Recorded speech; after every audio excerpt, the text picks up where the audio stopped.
Hey, Big Fam, it's your girl, Orlandina Balan, and welcome to Life Beyond the Finish Line. I'm an educator, motivator, professional bodybuilder, and your holistic lifestyle coach. Today I have with me Anthony Lambroia. So welcome to another episode of Life Beyond the Finish Line, where we explore what it truly means to step into your purpose, pivot with intention, and write the next chapter of your legacy. Joining me is someone who chose to take the red pill and step out of the matrix. Anthony, I've known for some time, actually. I've known him for quite a while. Meeting for the first time interned today, with too. me. Yeah, and we met for the first time today. But I've known him for a long 2020. time. 2020, that's 2020. right. It's almost 5 years. Exactly. Yep. He was a student at Hofstra, and they were doing an internship, and my company got picked up, and I had the pleasure of working with him, and he's amazing. I wanted to do something impactful, but like many athletes, once the final game was played and the uniform was hung up, the transition wasn't easy. In a world that tried to define his success with titles and paychecks, Anthony realized that he was meant for more. He chose to wake up from the matrix, leaving behind the path of comfort for the cage. Anthony, welcome. Thank you so much for having me. Very excited. Long time coming. Full circle. Long time in coming. He came through the door. I was like, oh my God, I didn't realize you were that tall. I was much shorter on a computer screen. Exactly. Way shorter. I was like, oh my God, I'm on like tippy toes. Not that it takes much. So Anthony, let's start from Hofstra. You were a student at Hofstra. Yep. You graduated. You were also he was also a collegiate athlete. You played baseball. You landed a job pretty much right away once you graduated in marketing and PR, which is public relations. On paper, you were winning. Yes. So what was going on beneath the surface? Beneath the surface, I was having a really tough time dealing with baseball being over, because that was my life for 15 years since I was about 5 years old. So played throughout college, and that was all I ever knew. My summers were baseball, winters baseball, vacations were for baseball. So that's all I ever knew, was training and playing games. And when that came to a close, I had a really bad identity crisis. I felt like everything my whole life was stripped from me. I didn't know who I was. I had trouble finding a passion. And driving home from Hofstra every day, I would pass the Tiger Showman's. It's a martial arts gym. And one day out of the blue, no rhyme or reason, I stopped in, tried a class, started taking classes, and now 4 years later, I recently transitioned to be a full-time coach. And hopefully one day become a sensei and open my own gym. So that's the goal. That is so interesting. I entered the world of BJJ in just the same way. Okay. Yeah, I was just driving by, and one of my friends was like, we need to do something else to, incorporate in our workouts. We're both competitors. She was bikini, I was women's physique.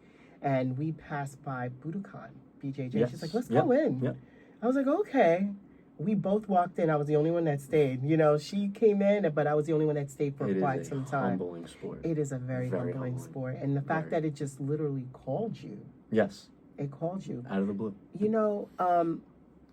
A lot of times when we come out of our sport, and I went through this when I decided to retire from competitive bodybuilding, you do go through this shift, this loss, and you're trying to find yourself. What was your thought? Like, what was going on in your mind? You have this degree, you're working. What was going through your mind? Really, who am I? I really had to look in the mirror and say, who is Anthony? It's time to grow up. You're done with college. You're in the real world now. Who is Anthony? I had to find a passion, and martial arts was my passion. Found my passion, and I followed it. It was very scary. It was a very, very scary feeling. I isolated myself. I didn't go out. I went to school, went to the gym, and I would just shut myself in my room. And then I found martial arts, and that was my outlet. I'm like, wow, I feel alive again. I really do feel alive again. I found my purpose, and then I started taking classes. Better I got, started doing some small competitions, and then recently I stepped into the ring for the first time. First amateur boxing fight. Oh my God. Oh my God. Exhilarating. It was exciting. It was exhilarating. Exhilarating. It was the time of my life. It probably beat any big baseball game I was in. And I got to play in the regionals and the Division III College World Series. And being in a ring is completely different than playing a team sport. Yeah. Because it's just you and the person across the ring from you.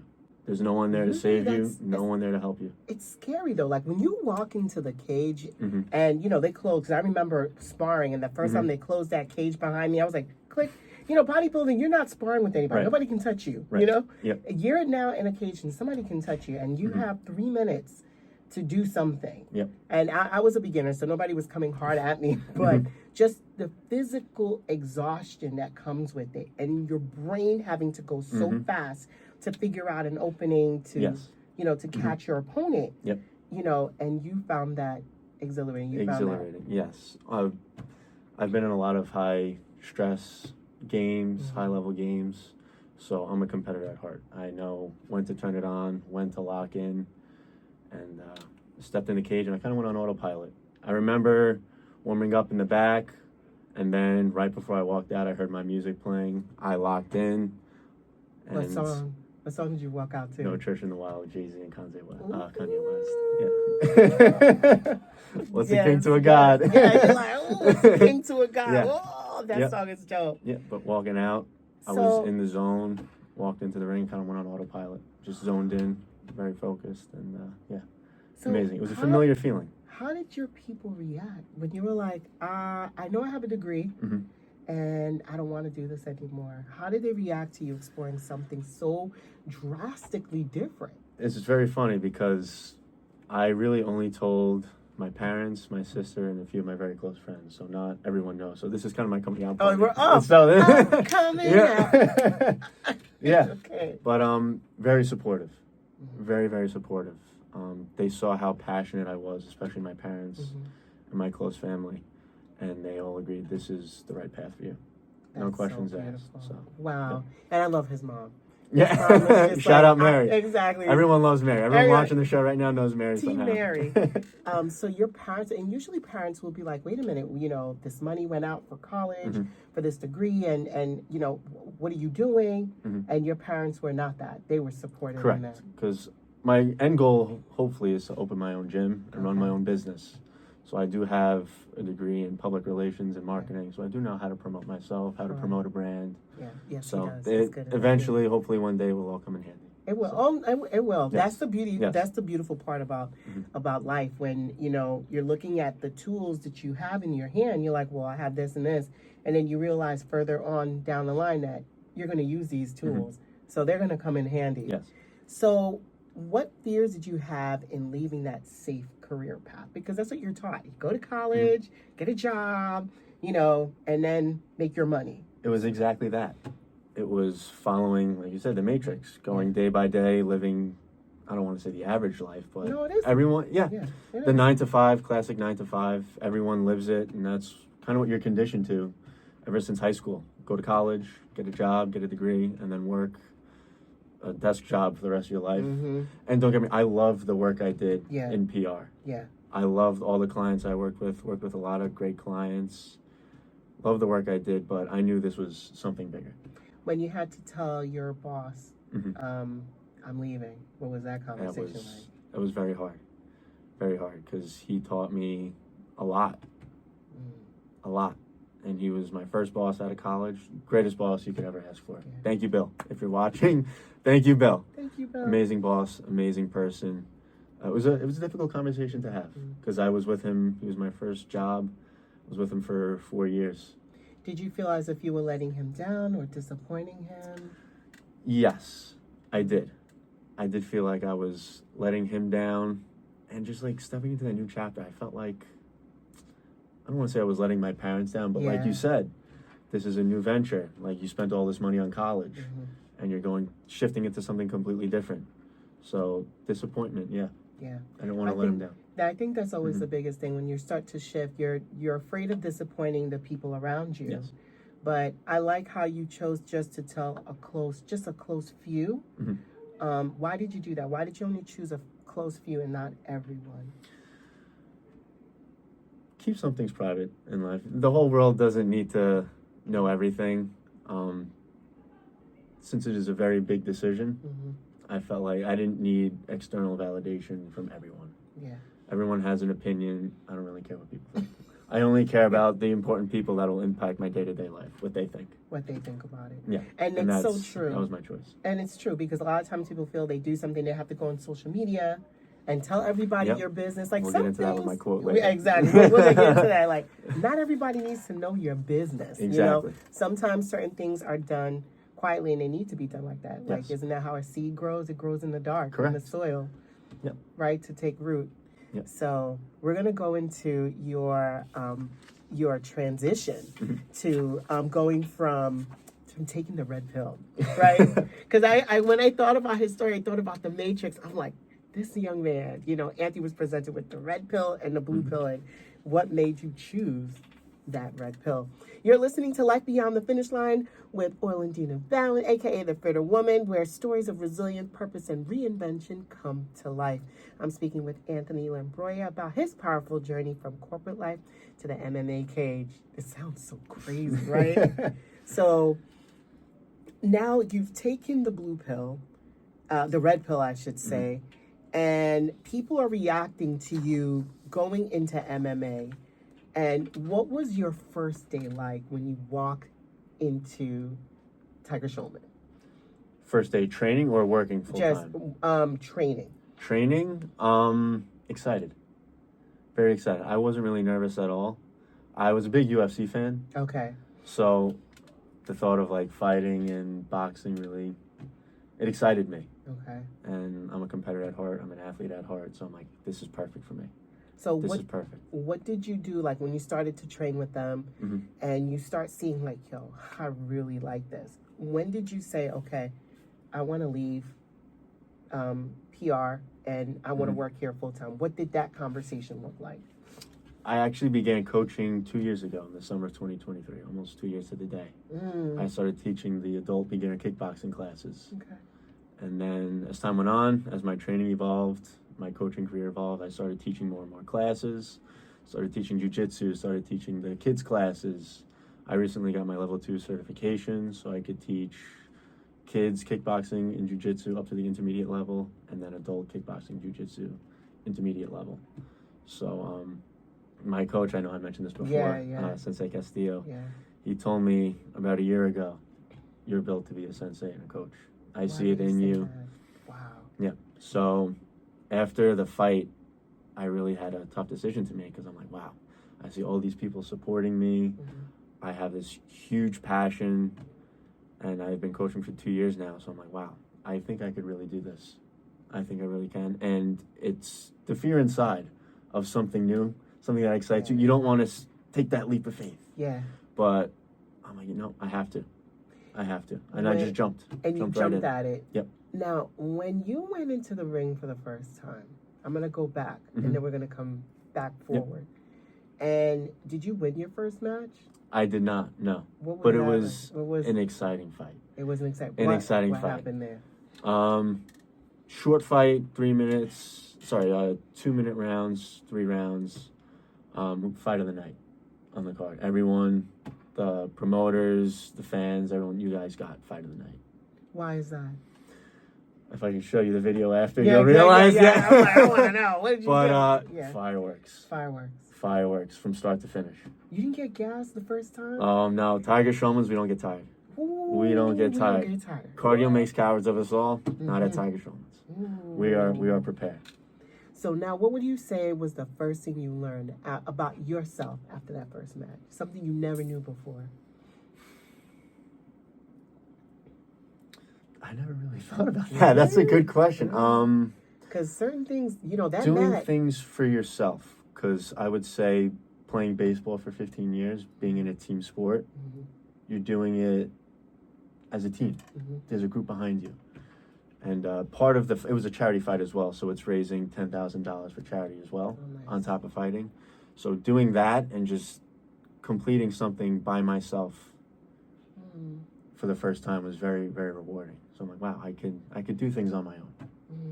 Because you're right, because baseball, you're doing it for the team. You're working as a team. You have your pitcher, your catcher, whatever the case may be. I don't know the positions. It's just you. Yeah. It's just you in there.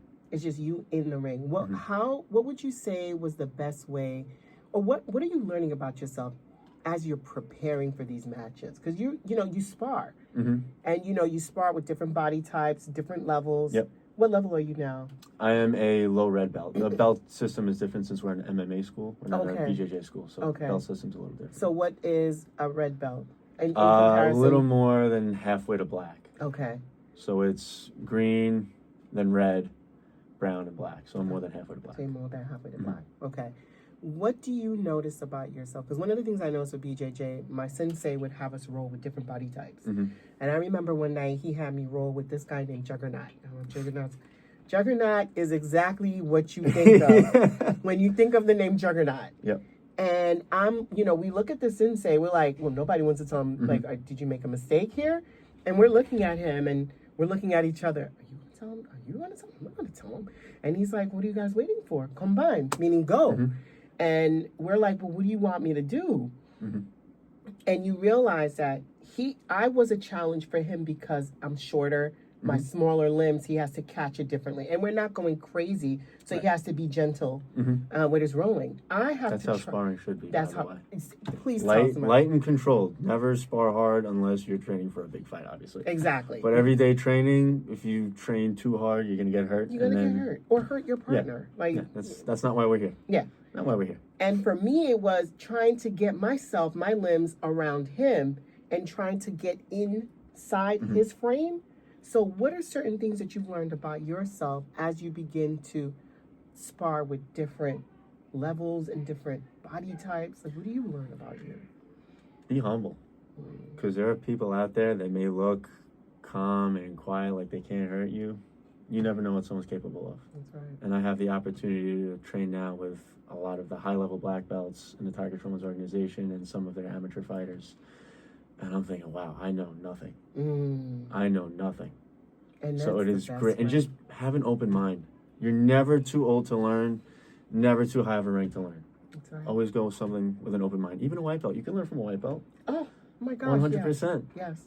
So you can learn from everybody, and that's what I'm learning now. Have an open mind and always be receptive to. And as they say, to you learning. can always, there's a saying, I know in BJJ, or it's a Japanese concept called shoshin, which is open cup.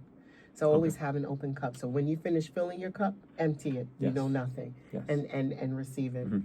So now this is Life Beyond the Finish Line.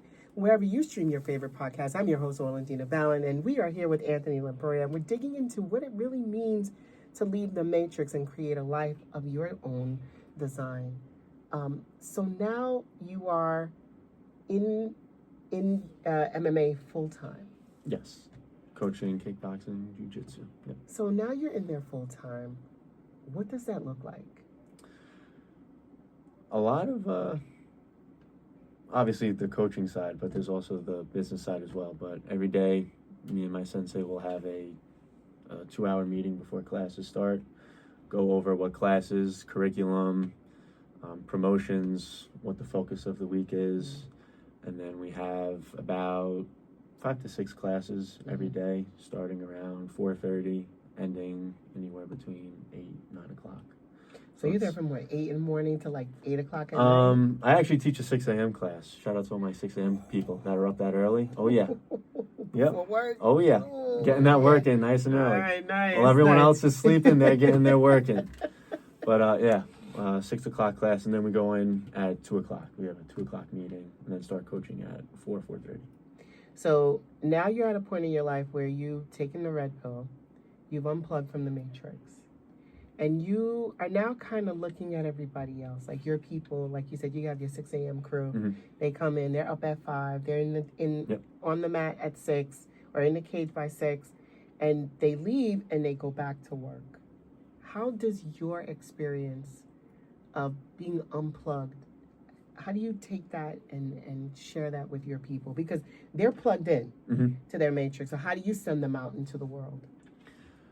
No better way to start the day than with a workout. So whatever stresses you have, I say take it out on the bag and leave it at we have a motto Yeah. saying that walk in, leave your ego at the door. Yes. Leave everything at the door. This is your escape. This is your time to train and escape the world outside of you. So if you have a stressful day at work ahead, get it out on the bag. That's right. Get your workout in, clear your head, and now you can start the day fresh. And now that you've come out, you know the questions are going to come, right? Mm-hmm. You're going to hear questions like, you wasted your degree, you wasted your time. How are you going to respond to that? Don't care. I could care less. I'm like so focused and locked in and happy where I am. Yeah. I don't need the external validation from everyone else because they're not in my shoes. Yeah. They know nothing about me, where I am in my life right now, so their opinions don't really matter. I'm sorry. No, don't even apologize. I agree with you. I said the Mm-hmm. only opinions that matter are the people that are of value to me. Correct. Because the people that are of value to me understand. Mm-hmm. And we were talking before the interview how an athlete recognizes another athlete. Like, Yes. we know what it means. We Mm-hmm. understand. An elite mindset completely understands where you're from and Yes. where you're coming from and will support the decision. Mm-hmm. If you're not that person, you're not going to get it. Correct. And I remember I saw somebody, they wrote this in social media. They said, I don't have the crayons. I don't have enough crayons to explain it to you. I was like, whoa. So it's just like, I don't have enough crayons and I don't have the time or the patience Yeah. to explain it to you. So You're too focused. You're too focused. Too focused and locked in. You know what you want. Mm-hmm. You said that your family supported you. Mm-hmm. What was that like after they saw you after your first match? What was their family? They were scared. They were more nervous than I was. Yeah. I don't think they're supportive of me fighting and stepping in the ring, especially my dad. Yeah, really? I would think your mom would be like, my baby. Well, her too. Yeah, obviously. yeah, But yeah. She'll root for me no matter what. Yeah, She's exactly. ride or Yeah, die your mom, for both me and ride or die. Giovanna, my Yeah, sister. Yeah. But yeah, stepping in the ring, different story, but they were very, very supportive. They knew right away. Whatever you think you can achieve it. So go follow your dream. Happy. Exactly. So That's what now, Mary says all the time. If it makes you happy, go chase it. that's it. But that's what matters the most. What Mm-hmm. makes you happy? Yes. You know, I remember telling my family. I mean, when I decided to go into teaching, I was going to go into international law. I was Okay. like, that was the goal. I'm going to Mm-hmm. work in international law. I want to work for the United Nations. And I walked into a classroom and never looked back. And my dad was like, does this make you happy? I was like, Mm-hmm. yeah. I said, all right, then go Perfect. for it. If Yeah. that makes you happy. So what are you learning about yourself in this current chapter? I'm going to call you Neo. Neo, What are you learning about yourself right now? unapologetically be yourself. Explain. Be yourself. Especially transitioning, it's a big shift. A lot of people, like I said, chasing the external validation, you don't need to do that.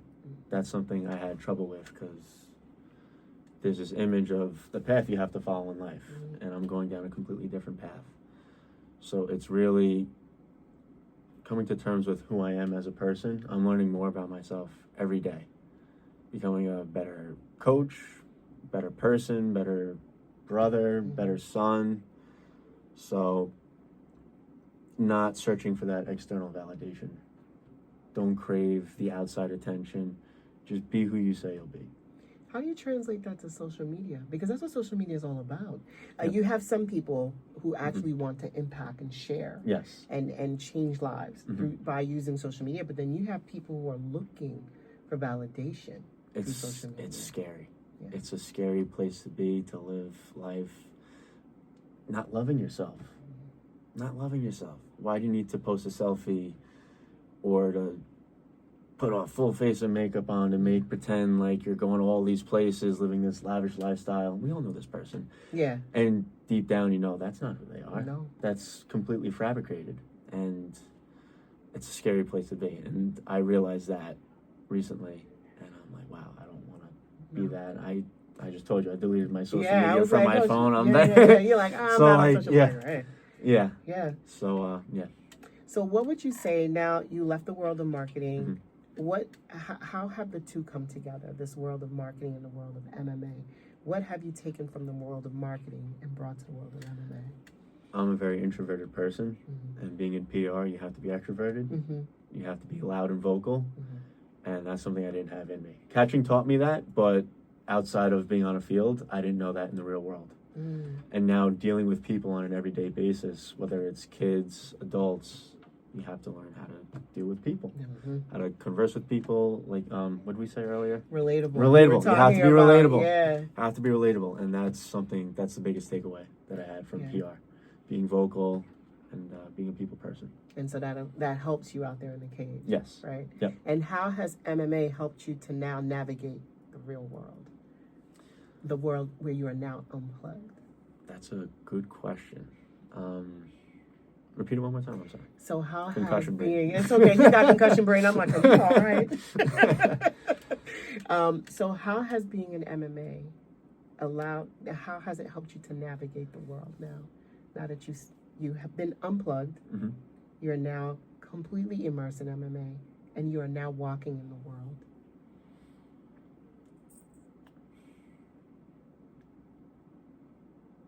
We're going to have to come back to that one. I don't have an answer to that. I'm sorry. Right. No, don't apologize. Some questions, you're like, let me think about that. Yeah, Come back to yeah. I've it. never thought about that. I'm still very fresh in my journey. So. Yeah, no, and Yeah. that's the cool part about being fresh in your journey. Mhm. We were saying how before I said, being a teacher and being a coach, the biggest gift, the biggest skill set is being relatable. Mhm. And, being in PR, you have to know how to relate to your clients. You got to know how to relate to the people and how to relate their brand Correct. out to the outside world. You don't need a teaching degree to be the best teacher in the world. You don't need a coaching certification to be the best coach. But what you do need is that skill set to be relatable. But we'll come back to that question. One of the things I always ask my guests before, whenever we come to the close, I said every branch of the military has a service motto, right? The Marines say it, ready to lead, ready to follow. Fast forwarding to the future, you're being inducted into the Hall of Champions. What's your personal motto that you live by, that you would want inscribed under your name? I have two, and they Okay. both build off each other. One, I'm stealing this from Sensei. Shout out, Sensei. Be who you say you'll be. And the second one is a quote from Kendrick Lamar, the mask won't hide who you are inside. Explain. So, as I mentioned before, the world of social media and instant gratification, everyone wants everything now. We put on a fake persona for the outside world. And I found myself almost living that when I first made the transition. I'm like, I have to take a step back and look deep down and do this for yourself. Don't pose for validation. The only opinion that matters is yourself. That's right. And then be who you say you'll be. A lot of people are all talk online. Oof. All talk. All talk. All talk, no action. Yes. So whatever you say you're going to do it. Be true to yourself. And once you start doing that, doing things for yourself and not for everyone else in the outside world, you'll find yourself to be so happy and your life will fall into place. And you'll be happy. Yes. You'll 100%. be happy, you'll be at peace because you'll be who you need to be. Correct. Anthony, I want to thank you for sharing your story on this Thank you so much for platform. having me. I really Thank appreciate you so much. So, fam, whether you're an athlete, a professional, or someone simply at a crossroads, let his story be your reminder that it's never too late to pivot, recommit, and become who you were always meant to be. So with that being said, be bigger, be fitter, be stronger, bigger in mind, fitter in body, stronger in spirit, and be good to this wonderful temple called you. I'm Orlandina Balan, a.k.a. The Fitter Woman. Join me next time on Life Beyond the Finish Line, streaming everywhere and always right here on 90.3 WHPC.